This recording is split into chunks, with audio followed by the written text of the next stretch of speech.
They told us not to walk that path after dark, but I wasn't the kind of person who listened. The woods were quiet that night. Too quiet. The kind of silence that feels like it's waiting for something. My flashlight cut through the fog, and I swear. The trees were moving, not swaying, breathing. I walked for a while until I heard it. A single bell. It wasn't loud. It was clear. So clear that it felt like it rang inside my skull. At first, I thought it was a church somewhere in the distance. But there were no towns nearby, no lights, no roads. Just that sound. That lonely sound. The bell rang again, and that's when I realized it wasn't echoing, it was answering. A second bell joined the first, slightly deeper, like two voices whispering to each other. I remember feeling cold, even though it wasn't cold that night. My breath didn't fog, but the air felt frozen. And when the third bell rang, everything in the forest stopped. The wind, the insects, even the fog. That's when I heard the whisper. If the bell rings in the woods after dark, it's not calling you in, it's calling you back. I should have turned around. But curiosity doesn't die that easily. The path ahead looked the same, yet somehow different. The trees leaned closer, their bark etched with symbols that glowed faintly in the dark. Rings, circles, endless loops. Every step made the air heavier. The bell rang again, but this time it didn't come from one direction. It came from everywhere. My head spun. The sound pulsed like a heartbeat under the earth. Then I noticed something carved into the dirt. Footprints. Mine, looping back around me. I wasn't walking forward. The forest was folding. Branches arched overhead, forming what looked like ribs. Fog seeped upward from the ground, thick and alive. Somewhere deeper, something was moving. Something dragging chains through leaves. I tried to speak, but my voice felt swallowed. Like the air didn't allow words anymore. Then, silence. I turned my flashlight. On the nearest tree, fresh carvings had appeared. 3 lines and a circle. Beneath it, words etched in trembling strokes. Don't follow the 4th ring. And before I could process what that meant, the 4th bell rang. Low, deep, and much too close. The sound wasn't coming from metal. It was dry, brittle, like bone. My flashlight caught something half buried in the soil. A bell made of spine segments, wired together with rusted chains. It pulsed faintly, as if breathing. When I touched it, it shivered. A whisper rose, countless voices speaking at once. Kneel. I dropped the bell immediately. The ground below was soft. Too soft. Bones. Thousands of tiny bones. The forest floor wasn't dirt. It was a carpet of remains. My knees sank halfway before I pulled free. And then, right in front of me, the ground opened. A pit. No. A mouth. The ringing turned into laughter, hollow and childlike.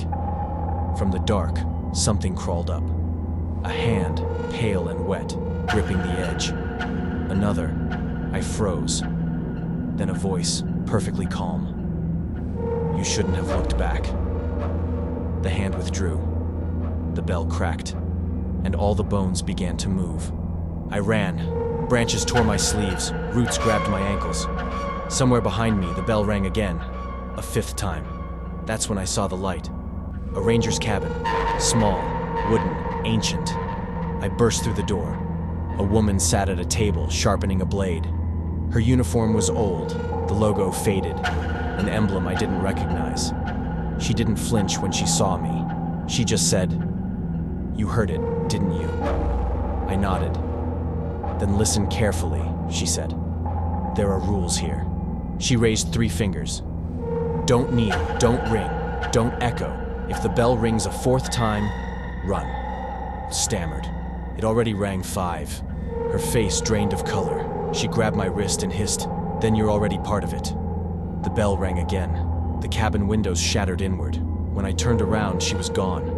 Only her hat remained. And beneath it, a note burned into the wood.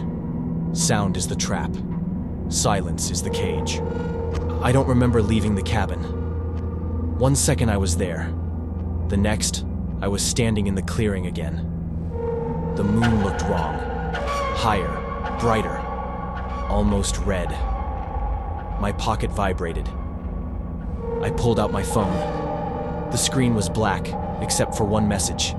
A second later, my phone started ringing, but not with a normal tone. It was the same bell. I dropped it. The ground began to pulse. Then I saw movement. The soil bulging outward.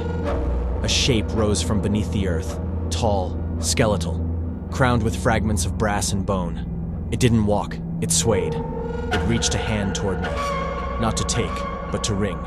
A metal loop hung from its wrist. And then, softly, it spoke. You carried the sound. Before I could move, it pressed one finger to its lips. Shh. My vision blurred. I saw flashes. My own body standing still. My mouth moved, but no sound came out. I woke up inside a tunnel. Every surface hummed. The walls looked like speakers, pulsing, breathing. I heard my name being whispered by 100 different voices, each slightly off key. Come through. Ahead, I saw a glowing outline, a doorway made of sound waves. My brother stood there.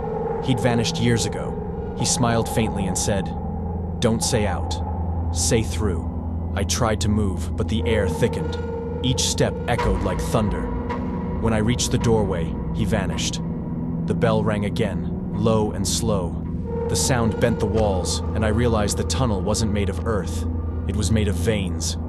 I pressed forward, through the door of sound, and everything went white. I was back in the woods.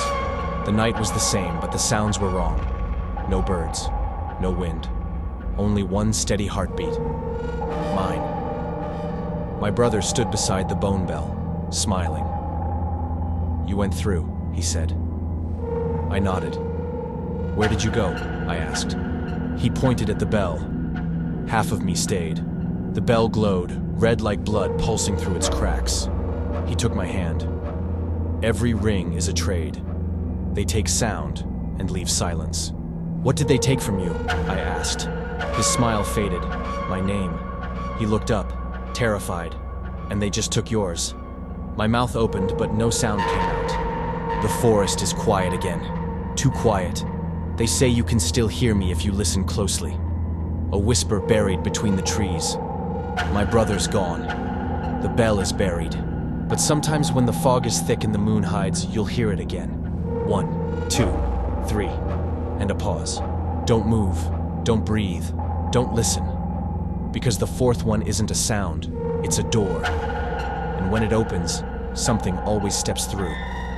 So if you ever hear the bell ring in the woods tonight, don't answer it.